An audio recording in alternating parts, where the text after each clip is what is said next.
Evening all to the 99th session of the Weekly Huddle. I'm your host Anup, and joining me today is my friend and co-host Praneeth. We are cardiologists working at Care Hospital. The Huddle is an unscripted audience level interaction where we address common clinical scenarios that we encounter in our daily clinical practice. We typically pick up a topic or a clinical case and restrict our discussion around that. The basic premise of the Huddle is to bring our casual hallway discussions to a more organized platform like this one and share our ideas. While we do welcome science and guidelines, with the Huddle we intend to help a physician translate established knowledge to clinical practice, taking local factors and practice patterns into account. This is not a speaker and audience model, rather than that it's a mere casual interaction, which means any of the attendees can raise their hand or unmute themselves to give their input as and when they find it necessary. As a courtesy, you should wait for others to finish their thoughts before you unmute yourself. With this brief introduction, I will start our 99th session for this. We have been doing it for close to 2 years now. And I will start with the case, and I will ask my colleague Praneeth to give his initial impression about the case, and then later on I will ask my attendees for their approach. And to navigate us through today's topic, we are joined with Dr. Raghuram. He is a gastroenterologist working in Hyderabad. He will be helping us navigate some of the clinical details and how to go about with this particular patient. So the case for today is a 46-year-old male. He visited me last month. He is an IT professional. He has been working from home for close to 2.5 years now. He came for routine checkup as part of his master health checkup. In his company, he's allowed to do a master health checkup once a year. He didn't do it during the COVID time. So this is one that he's doing almost after 3 years of what he did previously. He denies any active complaints. He consumes alcohol occasionally. He does not smoke. There is no any relevant family history that we need to discuss about. He otherwise minds his business. His physical activity has been kind of restricted a little bit with his change in work that has happened in the last 2.5 years. His physical exam is notable for overweight male. His BMI is 28. His height is 5 feet 9 inches. So probably his weight would be somewhere of the order of maybe 82, 84, something like that. His blood pressure in the clinic was 138/86. The rest of the physical examination was within normal limits. And this is, you can imagine, a cardiologist examining. So we are not quite thorough with the examination. We just do a basic systems exam. And there he passed most of what I was doing. These are the reports from his master health checkup. I'm going to read it out to you, and if there is anything in particular you want me to tell you, you can ask me during the course of the discussion. So his hemogram, renal profile including electrolytes, TSH, and urine routine examination, they were all within normal limits. His cholesterols, the numbers for the cholesterol I have already put up in the WhatsApp group. His total cholesterol was 206. HDL was 38, LDL was 112, and triglyceride was 212. He also got ECG and echoder as a part of package, which was also within normal limits. So were his chest x-ray. In his ultrasound abdomen, there was this mention of grade 2 fatty liver. The liver itself was of normal size, and there was no other significant abnormality on the ultrasound. So he came to me with this set of reports. Of course, in his master health checkup, there was an assessment with cardiologist also as a part of the assessment. That's how he's sitting and talking to me. He does not have, as I said, any active complaints. He did get his COVID vaccination. He never got any other vaccination in his life, in his adult life, I must say. So the discussion point I have jotted down, and we are trying to restrict our discussion around this. Which is this grade 2 fatty liver, which was concerning to him because that was the only glaring abnormality that he could see in his reports. These are the abnormalities which are typically printed in bold letters, so patients are able to pick it up much easily. He does not recollect having such a report previously. As I said, his last master health checkup was more than 3 years ago, but he does not recollect any such in his previous report. So the discussion point for today's case is what is this fatty liver grading, particularly for general physician or cardiologist like us, in terms of if these patients come to us, how are we supposed to react? Is there a clinical relevance for these findings? What should be the first order of business in such cases beyond advising weight loss and whatnot? Are there something else that we are supposed to do? Is there any need for further imaging, particularly if we need to do any kind of CT scan or any fancy ultrasounds or whatnot? Is it something that we are expected to do? And lastly, when to trigger a referral to gastroenterologist, particularly with reference to developing NAFLD, that is non-alcoholic fatty liver disease, or leading to what we call as NASH cirrhosis. Is it something that just the finding of grade 2 fatty liver should be enough for us to go towards that path, or we can ignore for the time being? I don't know the answers to that. Typically, most of us, we have our own way of handling such scenarios. So I would love to hear what my colleagues typically do, and then we'll go to Dr. Raghuram for his expert opinion on this case. So Praneeth, if this patient was to come to you, I believe you shared with me actually one such patient who came to your clinic today.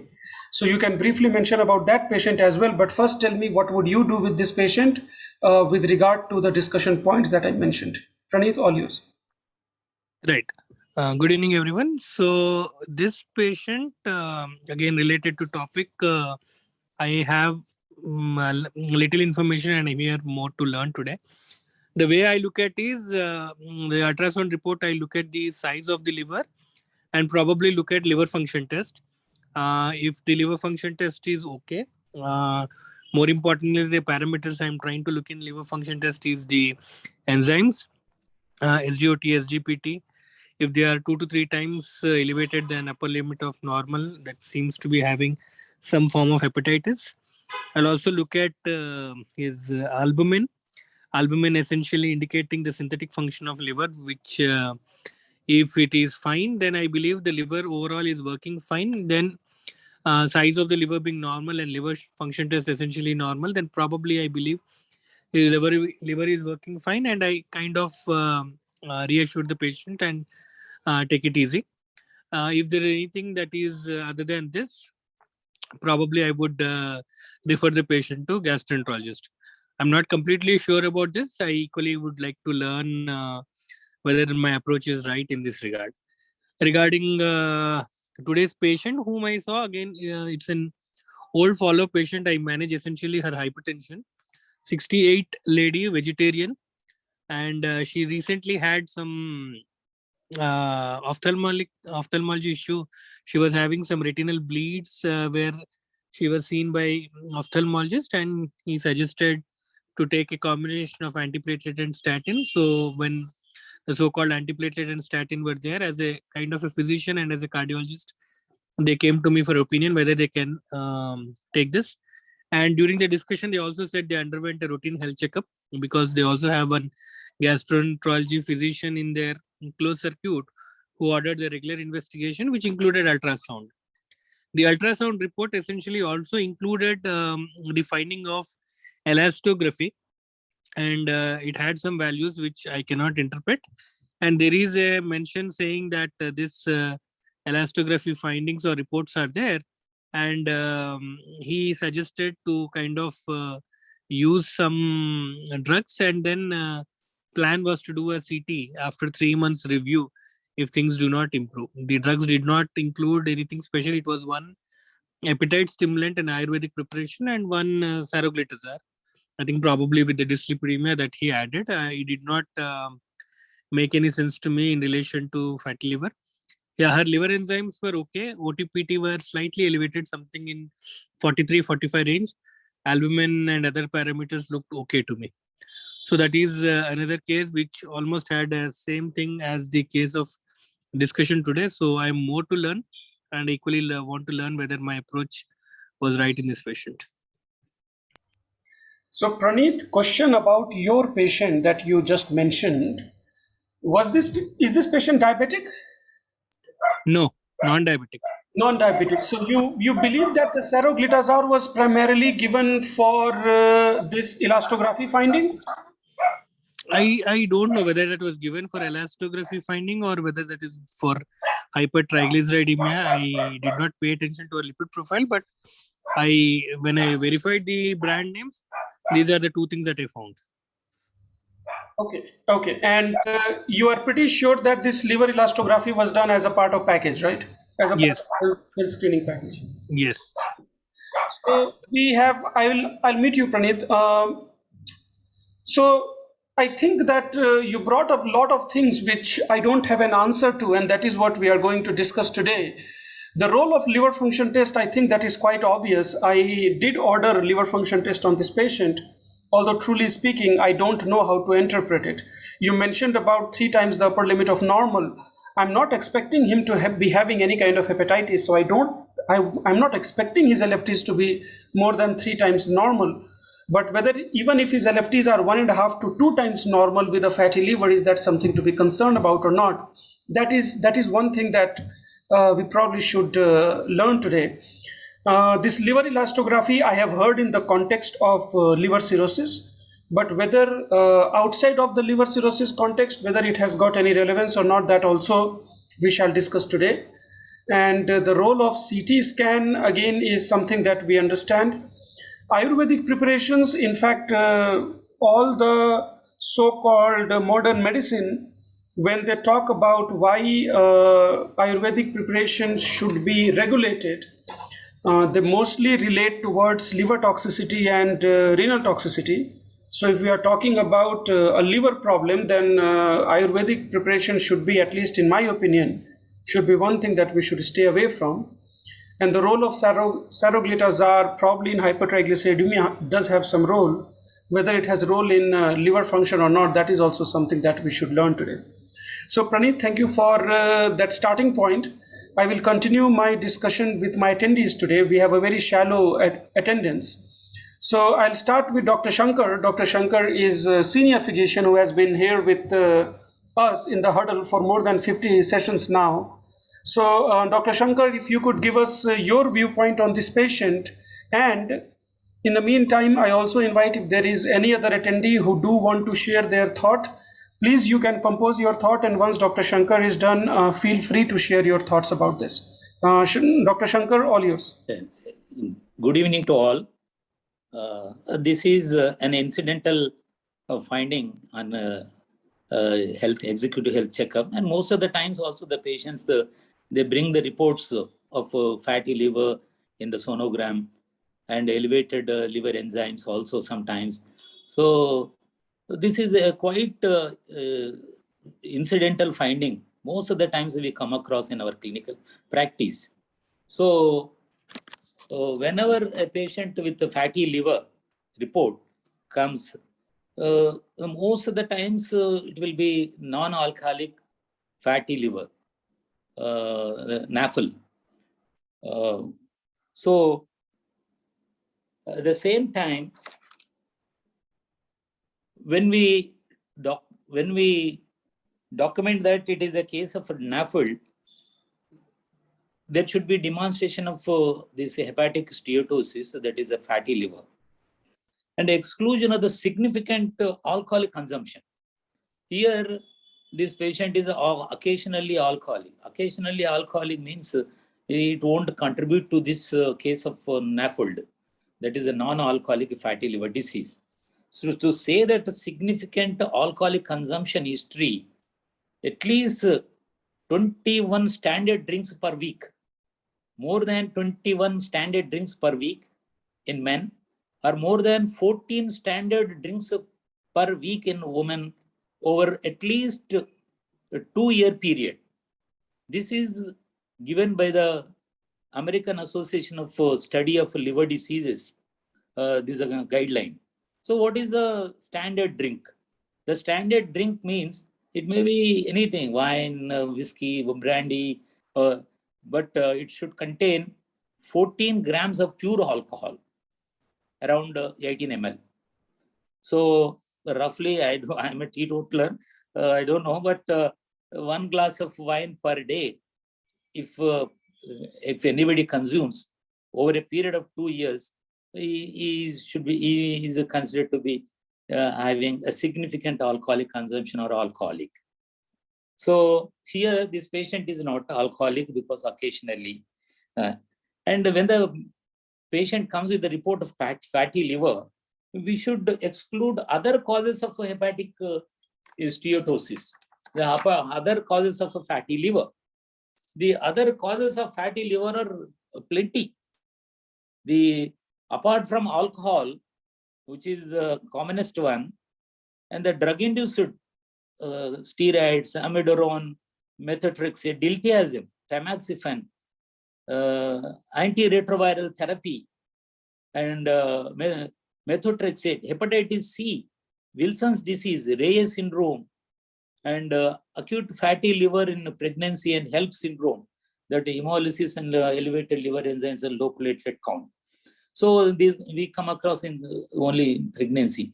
So these conditions should be other than that, endocrinopathies like even hypothyroidism, Cushing syndrome, hypopituitarism, and PCOD, that is a polycystic ovarian disease, and A-beta lipoproteinemia, obstructive sleep apnea, excessive fructose consumption, excessive soft drink, habit of taking soft drinks, starvation and the refeeding also gives rise to fatty liver, and total parenteral nutrition, TPN also.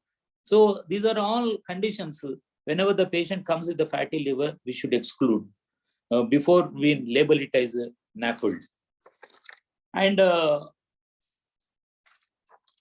the absence of coexisting chronic liver diseases. The chronic liver diseases also will have some amount of fatty liver or NASH, that is a non-alcoholic, steatohepatitis, fibrosis, cirrhosis, and all these features may be seen. So we should rule out associated chronic liver diseases like hepatitis C, hepatitis B, hepatitis A also, and autoimmune hepatitis. So Wilson's disease and all these they should be ruled out.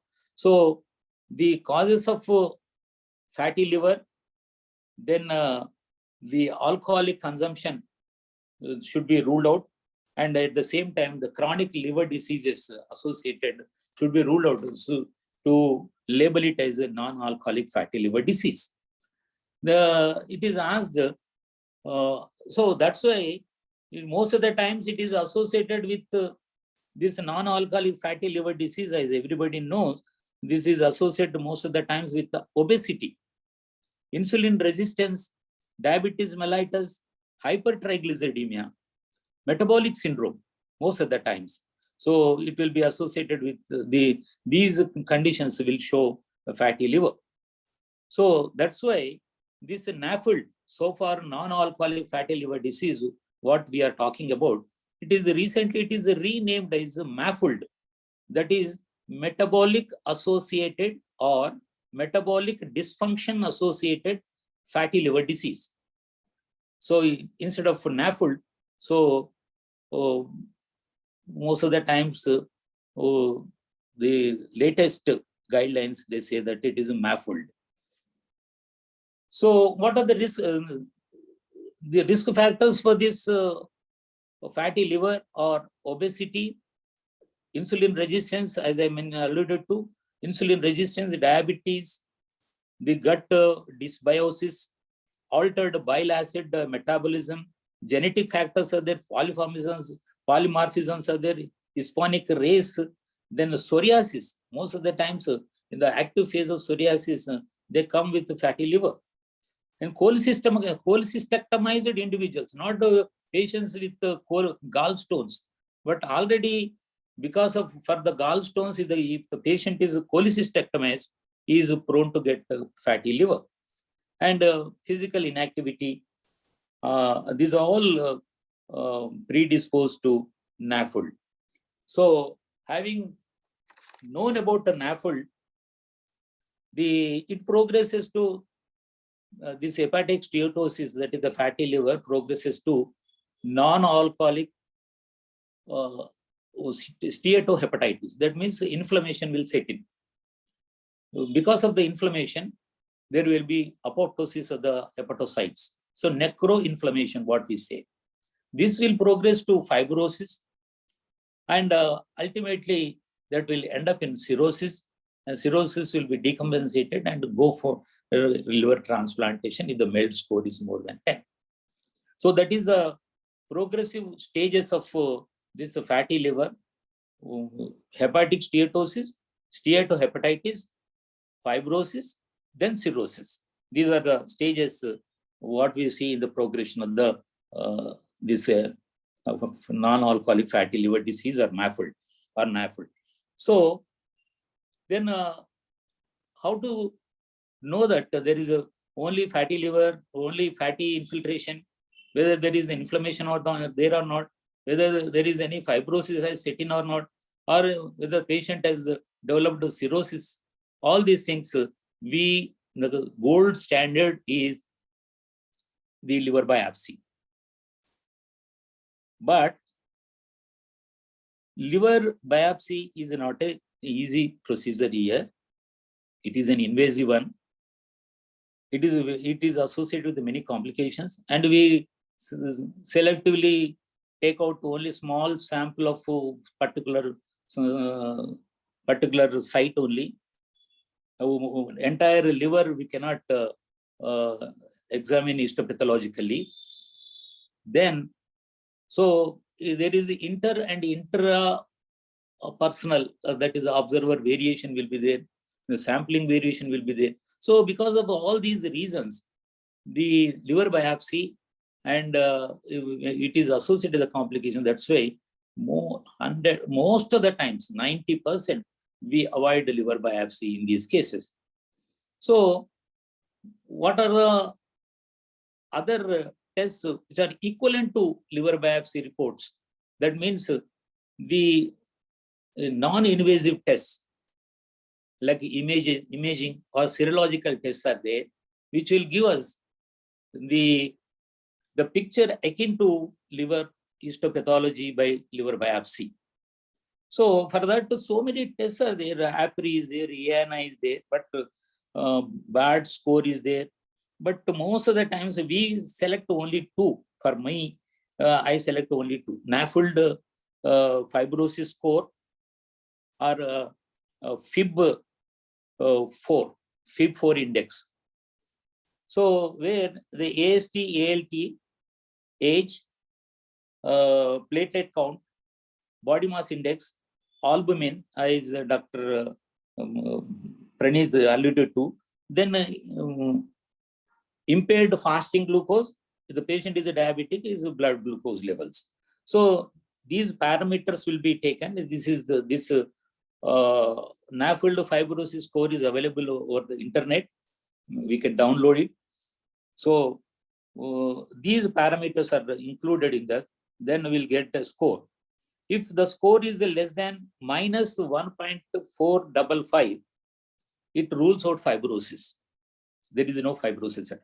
Then if it is more than 0.676, it predicts fibrosis. If it is in between, it is indeterminate. Likewise, the FIB4 index, the fibrosis 4 index, that gives their AST, ALT, age and then a platelet count. These will be taken into criteria and will get if it is less than 1.30, it rules out fibrosis. If it is more than 2.67, it predicts fibrosis. So these are the non-invasive serological indirect markers for the fibrosis. Then there are images are there. Many images are there depending on the availability of these machines in the corporates. But most of the times we go for the transient elastography that is available many district headquarters. Here we don't have this transient elastography, that is a fibroscan, but technicians or sometimes gastroenterologists, they carry the portable machines once in a week to headquarters, and they will do this elastography of the scan, fibroscan of the liver. There, this is, it correlates very well with the liver histopathology by liver biopsy. If the fibroscan value, if it is 6, see the liver, the histopathology in that they mention if it is no fibrosis, that is 0. If there is a portal fibrosis without septa, that is F1. If the portal fibrosis with a few septa, that is F2. If the portal fibrosis with numerous septae without cirrhosis, that is F3. If there is a cirrhosis, then is F4. This is histopathological grading of liver fibrosis. The same thing is correlated here. If there is a, in the fibroscan, the value is 6, that is equivalent to 0, normal. 6 to 8, it is F1 and F2. And 8 to 12, it is F3.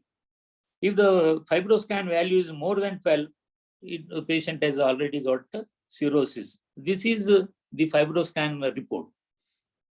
So it predicts it is most reliable investigation, and others are there. Acoustic radiation force impulse, that is RFI, by the Siemens Accuson S2000 machine. If they have got, they go for this RFI. If they have got MR elastography or spectroscopy, mapping will be there, and where that fatty liver or fibrosis or cirrhosis there, that will be very well mapped. That is MRE or MRS.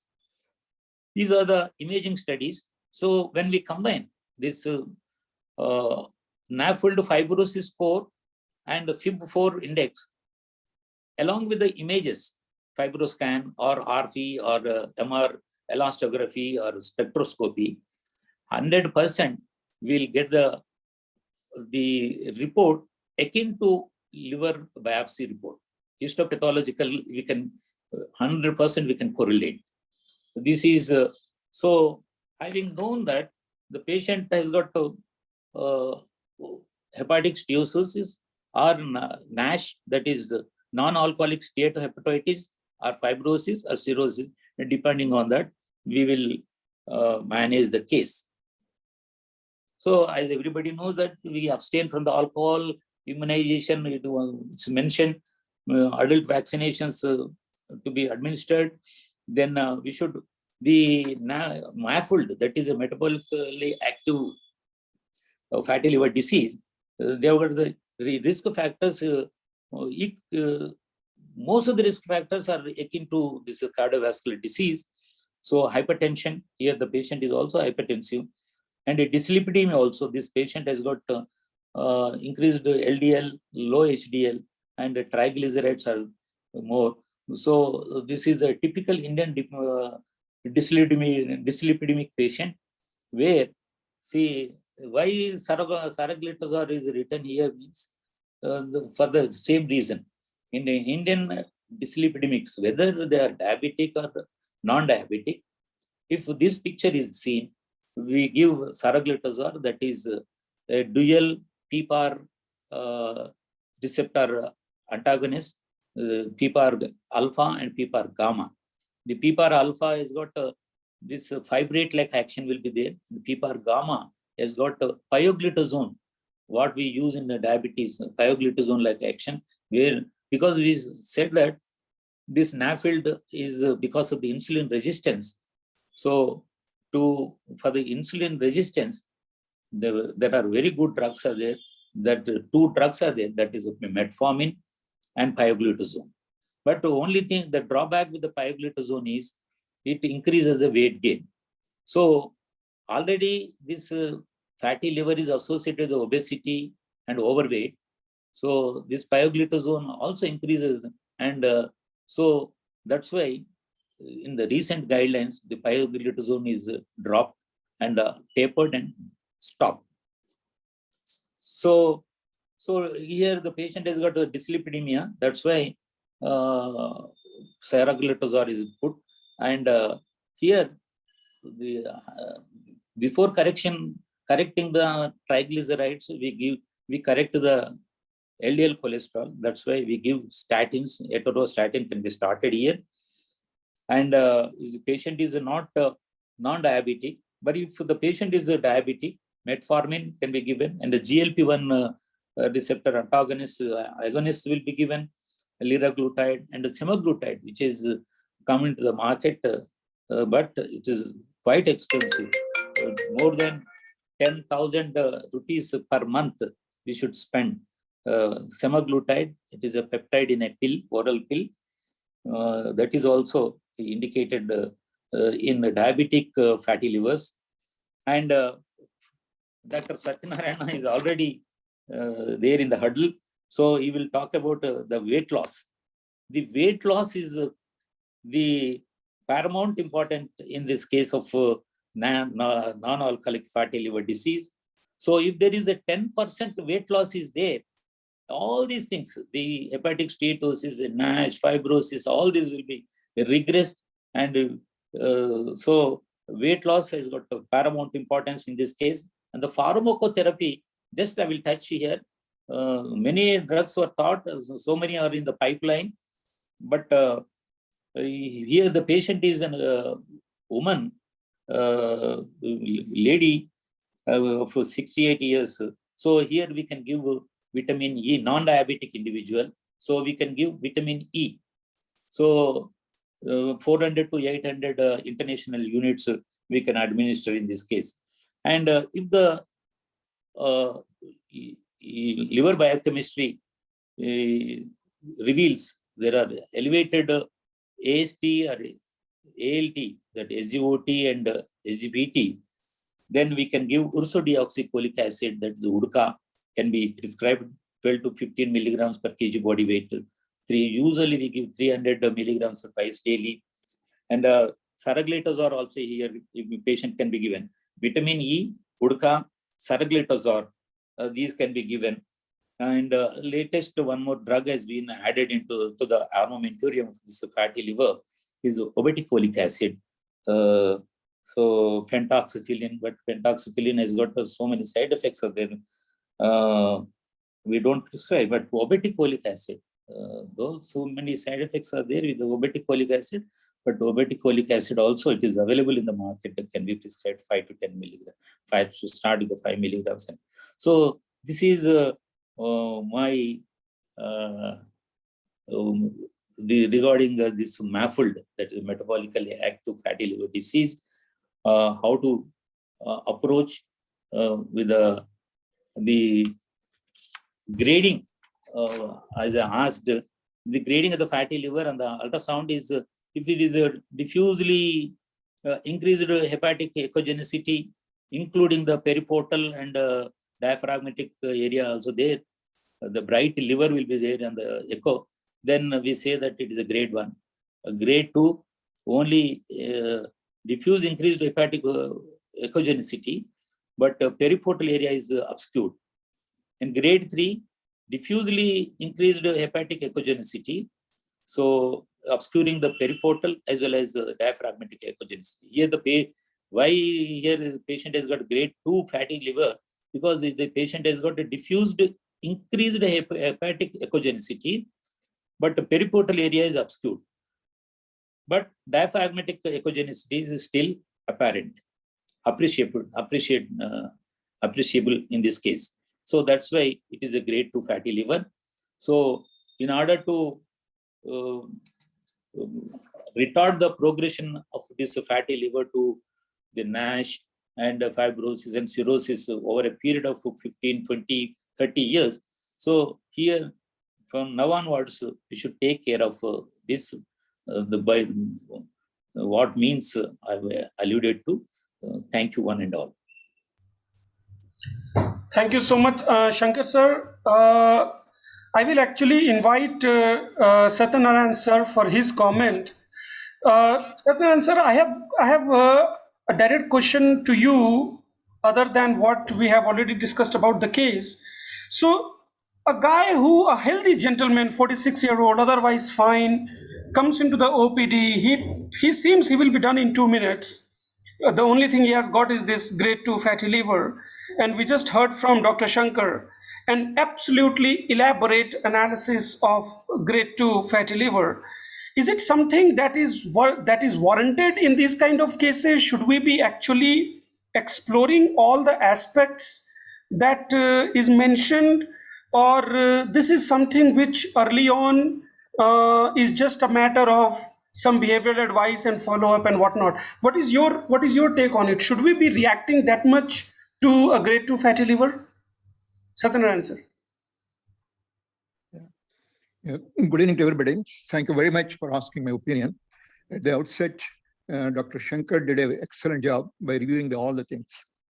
The one thing is your direct question and your direct answer for that one. The finding is sinister and it has to be taken much more urgent than what Dr. Shankar told. Today, epidemiologically, if you look at 70 to 80% of the American population, 60 to 70% of Indian population, if you take an ultrasound, they will have a grade 1 or 2 the fatty liver. So it is not unusual finding, it is so common. Dr. Shankar already clearly discussed the close association to the metabolic syndrome. Particularly this patient is an hypertensive, slightly an overweight, and also the dyslipidemia, very, very characteristic of dyslipidemia. I didn't remember the uric acid level, if they also will be corresponding to that one, almost 99.5%, I can say it is a fatty liver due to the metabolic syndrome and particularly insulin resistance. And the people, even if they are toffee configuration, like thin outside, fat inside of a typical Indian population, they need not be overweight, they need not be hypertensive, but they will all have the fatty liver. That itself indicates in future is going to get into the trouble, particularly if there is a fatty liver. It is a first stage. When once the fatty liver, second stage is the fat deposits in the pancreas. When once the pancreas, even a 1 gram of the fat around the beta cells will make him to diabetes. Till that before, it may take 7 or 8 years, but the fatty liver, we can almost is a predictive that these people are going to be hypertensive if they're not already, or they are going to be diabetic if they're not already, and also there are going to be coronary artery sclerosis that's also indicated by means of fatty liver. So apart from the ultrasound finding, the overweight simply defined as the waist and in the height circumference, waist and the height is the 0.5 ratio. Even a thin looking person like me can have a more than 0.5 ratio that itself indicates the visceral fat. Even though the CT scans and other things can be done, a simple measurement about the height versus the waist circumference and the ratio is more than 50%, that itself indicates 80% of those people will have fatty liver. If you do liver function test, GGT is very, very specific, and serum ferritin and sometimes even C-reactive protein, they will be abnormal. GGT need not be double or triple. Even if the higher normal is abnormal, one has to take into consideration about that. And most important test you have to recommend, and we have to do the Kraft insulin assay, and we can determine the insulin resistance. Most of the people will have higher amount of insulin than the normal, and also the insulin which was secreted higher amounts also is ineffective, and that produces the insulin resistance. If anybody having a more than 2 HOMA-IR is considered to be insulin resistant. So the question is, it is a predictive of all the major diseases. Fatty liver is open the floodgates to the gastrointestinal tract, including gut biome dysbiosis and dyslipidemia and coronary vascular disease, including the stroke and everything, can be correlated to the fatty liver. As far as the management is concerned, we don't require extraordinary tests. Only test is liver function test. GGT is important, even if it is high normal is important. Next is the Kraft insulin assay, can be done in most of the laboratories with a little bit amount of paying attention to that. If the insulin resistance is more, the treatment, we need not spend thousands of rupees or even anything. The main reason everybody claims the ultra processed or refined processed carbohydrates. Second is the seed oil. These are the two things which will produce the fatty liver. Even in those people, extremely obese people, there is one important factor that is called a personal fat threshold. The people who cross the personal fat threshold will develop the fatty liver. And second important thing is, before they develop a muscle resistance to the people and adipose tissue resistance, the first thing happens to the fatty liver and is manifested in terms of insulin resistance. So the people who have got a recent history of fatty liver within the 2 to 3 years of life, and also the people, particularly children, I've seen them by withholding the refined processed carbohydrates, and in the fatty liver is going to be reversed. So the only important message I want to send, one is it is a sinister and we have to take very seriously about this one. Two, insulin resistance can be measured, and based on that one, we can treat. We don't require any extensive the pharmacotherapy for this. Metformin, as you said, Dr. Shankar, is a wonderful drug. It is going to act on the AMPK, and this is the one which is going to improve the insulin sensitivity. In that way, indirectly, it helps the fatty liver. So there is a direct measure. The reason causal factor is the refined processed carbohydrates and seed oils, particularly the ratio of omega-3 and omega-6. If it exceeds more than 4:1, particularly the refined processed oils, they upset the ratio, and that is the cause for the fatty liver among the Indians. So if any other further doubts are there, I am ready to answer those things. Thank you very much for giving me this opportunity. Thank you so much, sir. That was wonderful insight. So, Raghuram, sir, the floor is yours. You heard a cardiologist giving his opinion about this. You heard a general physician, and you heard a CT surgeon with expertise in diet, metabolism, and whatnot.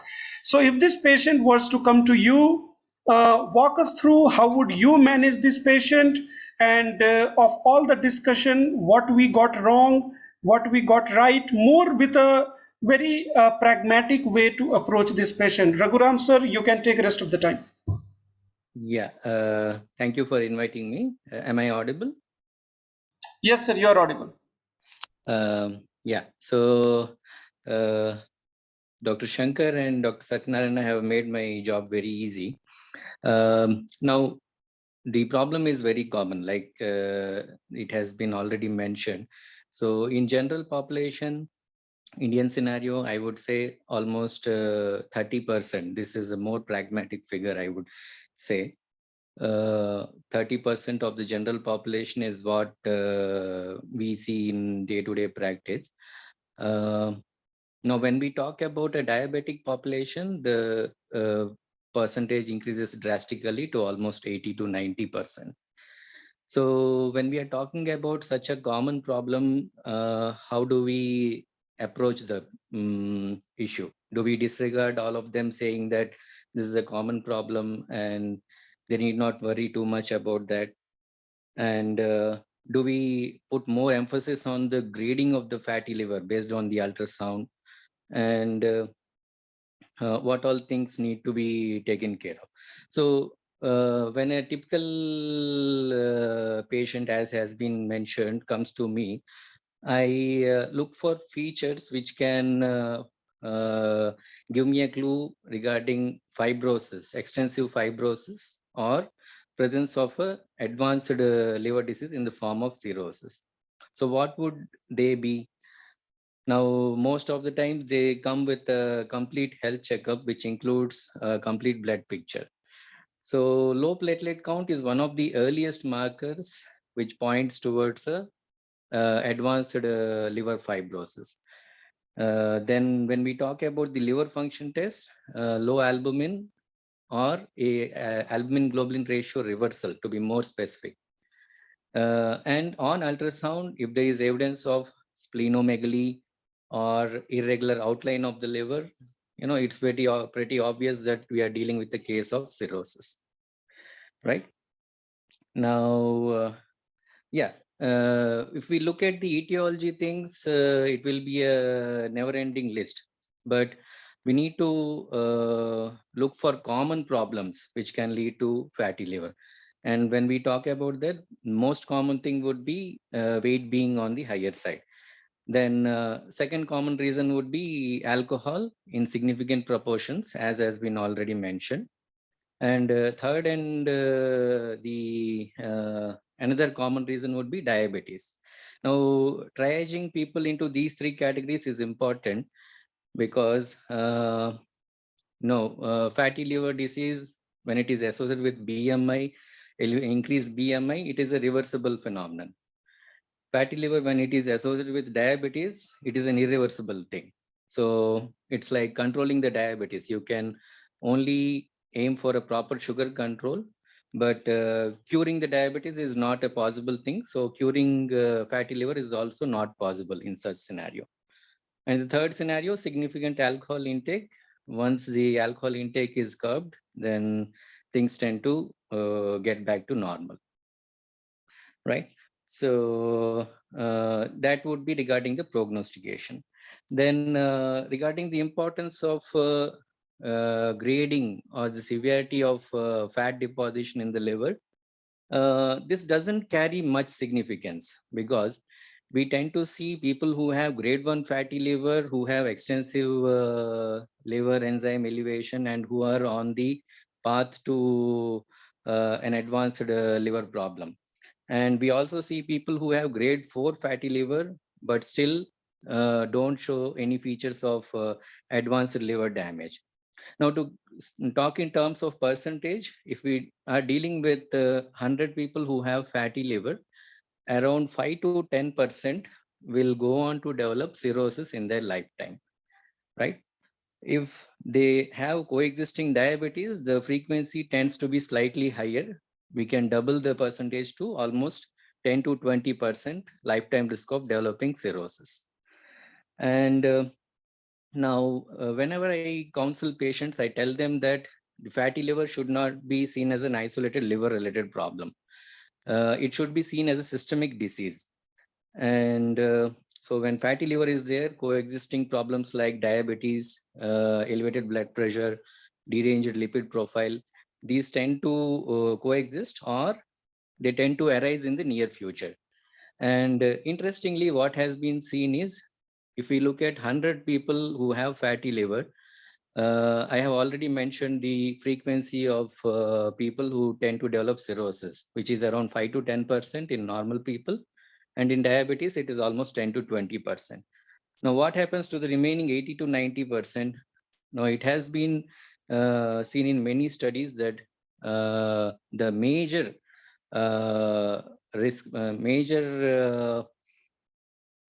cause of mortality and morbidity in people who have fatty liver is cardiovascular, and it is not liver related issue. So that tends to clear things a bit, and we need to emphasize on the systemic nature of the illness and the risk of cardiovascular mortality and morbidity. Now once we have done that, we need to identify the people who are at high risk of progression to advanced liver fibrosis or cirrhosis. Now, how do we identify that? There are certain features like if the BMI is more than 28, or coexistence of diabetes, or liver enzymes being on the higher side, or presence of Mallory hyaline and liver inflammation on liver biopsy. These are certain things which tend to give us an idea that they are at a high risk of developing advanced liver disease in the form of cirrhosis. So we need to identify these subgroup of people, and in them aggressive measures need to be taken. right? Now, regarding the importance of the measures to look at the fibrosis. Now, I have already mentioned that grading of fatty liver on the ultrasound may not be carrying much significance. Now, why this is important is most of the studies which have been done in fatty liver, they notice that it is the fibrosis which is a determinant of the morbidity and mortality, not the extent of fat deposition, right? So we need to have good measures to measure the fibrosis of the liver. And when we talk about measuring the fibrosis of liver, the common modalities which are universally available and which can be easily analyzed, we need to talk about transient elastography or fibroscan. Now, one common mistake that we tend to see whenever a person is advised to undergo the fibroscan is the person tends to have very high liver enzymes, say above 100 or even of a higher range. In such scenarios, if we advise a fibroscan or an elastography, the values tend to be spuriously on the higher side, or in proper terminology, we call this as a false positive value, right? So in such scenarios, you tend to get high fibroscan values, usually above 12. And now once the patient sees these values, the, a cycle of panic and unnecessary confusion starts to build up. To avoid that thing, we always need to ensure that the liver enzymes are not grossly elevated before we order a fibroscan or any kind of investigation to look at the fibrosis measurement. So when we talk about what would be the ideal range, I would say anything less than 50 or around 50 is okay range when we can advise for a fibroscan. Now on fibroscan, yeah, Dr. Shankar has already mentioned that the values at which it indicates a problematic thing. So about 12 and 13, definitely we are dealing with the cirrhosis. And in such situations, we need to look for any correctable factors and address them accordingly. Treatment wise, the options are very, very limited. In non-diabetics, we tend to put them on vitamin E supplements. Again, the problem with vitamin E is it has been found to be associated with hemorrhagic strokes, prostatic enlargement, and related problems. So we need to be cautious when we prescribe vitamin E to these people. And the other agents would be obviously pioglitazone, but it would lead to weight gain. And the new agents like liraglutide, which is a GLP-1 agonist, has been purported as one of the agents. Saroglitazar, again, all the evidence is in the Indian scenario itself. We don't have much evidence regarding the utility of saroglitazar in the Western population, right? So yeah, universally all guidelines talk about vitamin E and pioglitazone and liraglutide to a certain extent. So that would be my take on this issue. So Raghuram sir, I have many questions for you. I'll start with whatever I have written here. Number one, so one of the discussion point was the first order of business in this patient. So if this patient were to come to you, I'm Yeah. guessing your early orders would include a liver function test and a liver elastography. Is that correct? First, the liver function test and hepatitis B and C screen to rule out these infections. Hepatitis C is particularly associated with fatty liver. Dr. Shankar has already mentioned that. So we'll look into these things. Once the LFT is normal, then yeah, we proceed towards the fibroscan. And if fibroscan is also fine, then would you leave it at that or would you keep exploring further? If the fibroscan is normal, then yeah, once we have categorized into the three broad categories and identify the etiology, we try to address the etiology. In diabetics, it would be for aiming for a proper sugar control. In the overweight people, it would be to target the ideal body weight. And in alcoholics, the abstinence from alcohol. How concerned we should be when we start statins for cardiovascular prevention in patients who have got established fatty liver disease, but no any other high risk marker? Should we be concerned? Yeah, so recent Bavino classification, which aims to guide us in matters of portal hypertension, has given clarification on this issue. So the hepatotoxicity with statins is to the tune of 1 to 2%. So till the time that we are dealing with a compensated cirrhosis, we can safely prescribe statins as and when required based on the indications. In decompensated cirrhosis, say a person already has ascites or other manifestations of decompensation, we need to be cautious when we are prescribing statins. Thank you, Raghuram sir. Praneeth, you have any question? Yes, I have a question. So I heard that most of the reports or whatever the discussion or the decision making is predominantly based on the ultrasound report, be it in terms of the outline of liver, the evidence of fatty infiltration and other things, and equally elastography I believe is done by a radiologist.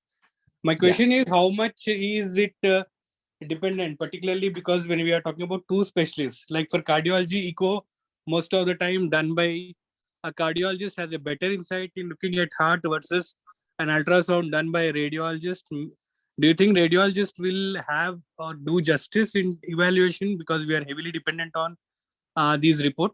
How much do you think radiologist will add value, and do you think we can equally need to take second opinions when doubt is high?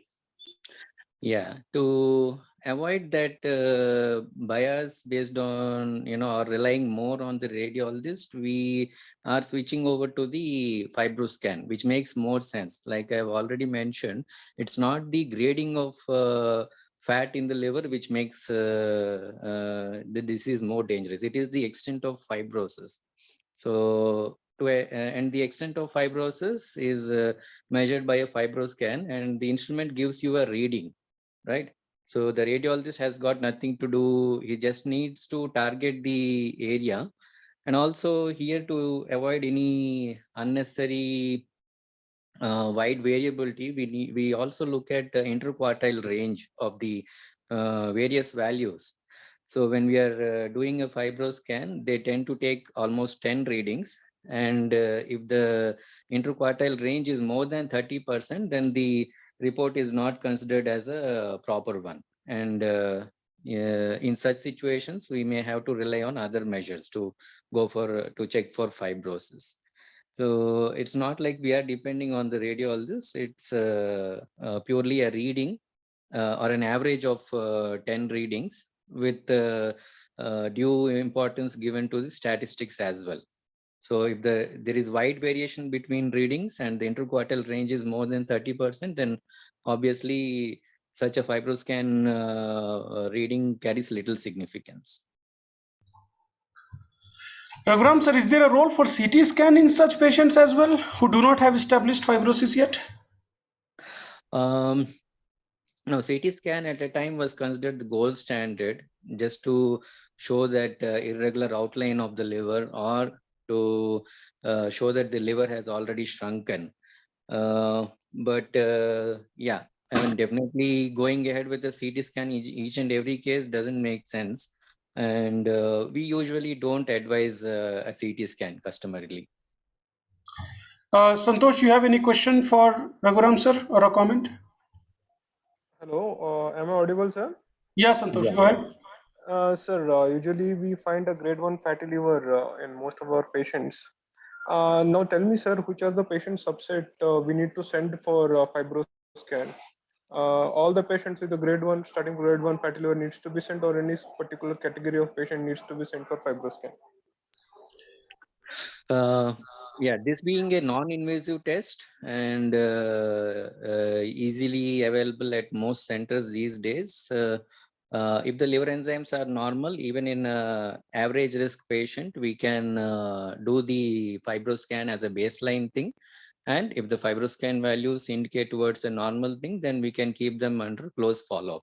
Now, when we say the development of fibrosis, this is a slow process and takes at least 5 to 10 years.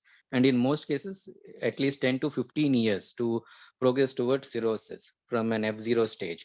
So once you have a baseline fibrosis value, say F0, or it is a totally normal liver, then the periodic, the need to do a repeat fibro scan tends to be very less. So probably every 3 to 4 years, you can think about repeating the fibroscan. But otherwise, a frequent fibroscan won't be required. At baseline, definitely to extend the, to evaluate the extent of fibrosis, yeah, it can be done for each and every patient in whom the LFTs are normal.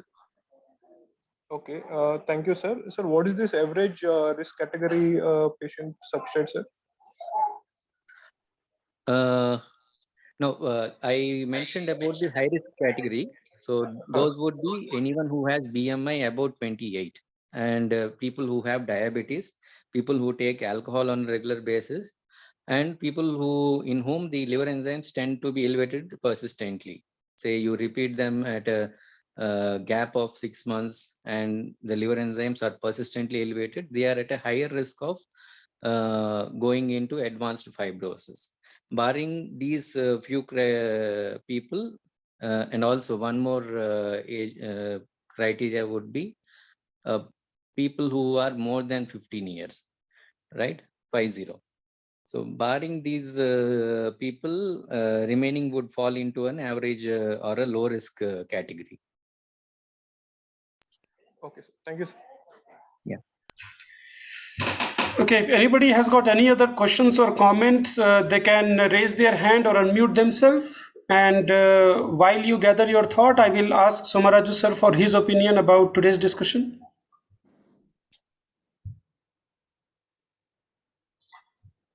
Somaraju sir. Everybody, thank you, Anup.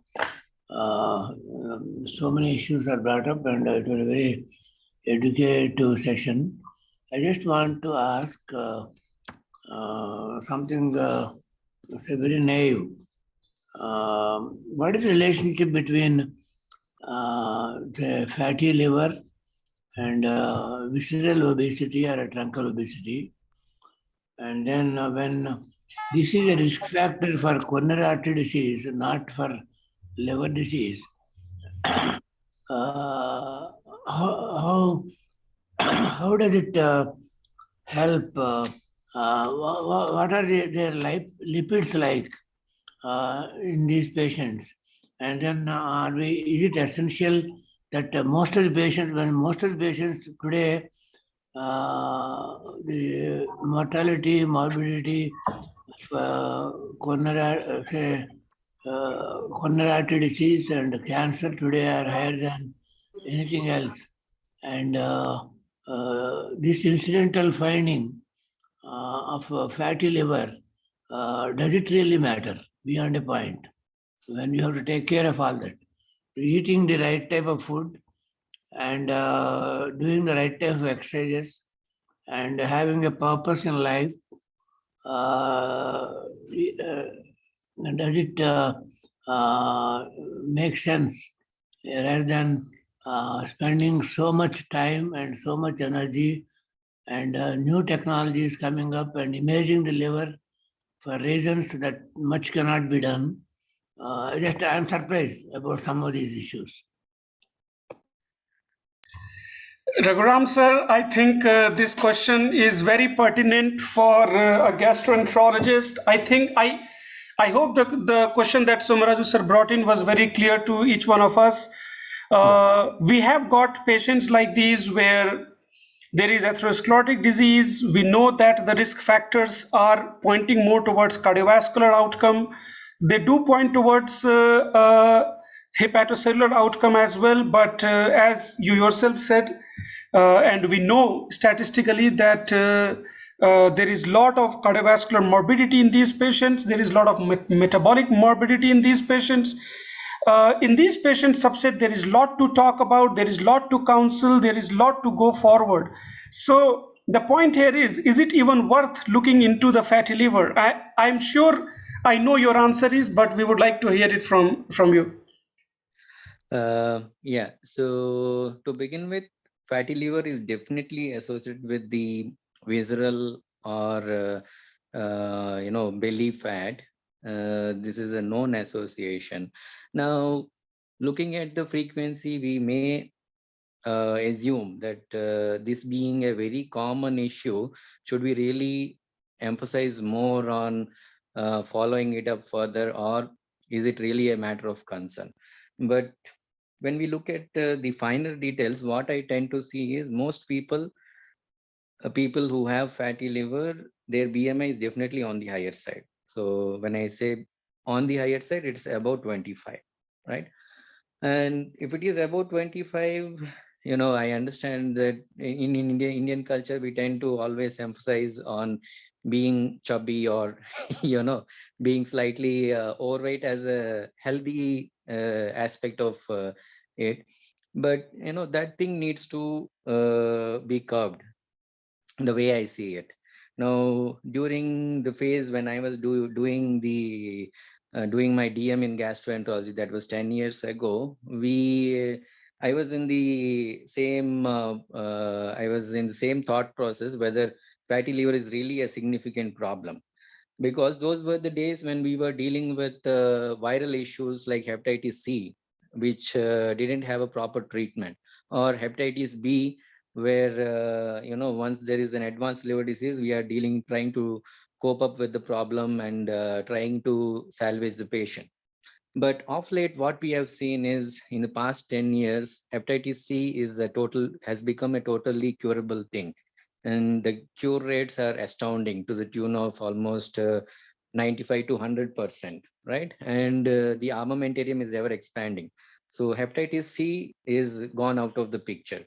Then hepatitis B, with the available antivirals, what we are seeing, even if there is an advanced liver disease, things are getting better once they are on antivirals and they are compliant to medication. So the way I see it, in the coming decade or two, it's going to be a pandemic of metabolic fatty liver disease. And when we talk about the leading cause of cirrhosis from 5 to 10 years, 5 to 10 years from now, the leading cause would be definitely the fatty liver. And then probably we will open our eyes and understand the gravity of the problem. So that's how the problem is. And just because it is very common, we should not try to downplay the problem. And that's the way I see this issue. Thank you, Raghuram sir. It is 8:12. We are 12 minutes past our scheduled time. I will ask Praneeth to give his closing remarks for today's discussion. Yeah, no. I'm glad I bought this topic. Equally, I am a bit scared now listening to what all has been said about how common this problem is and how grave its impact is. And I should say I'm a bit scared.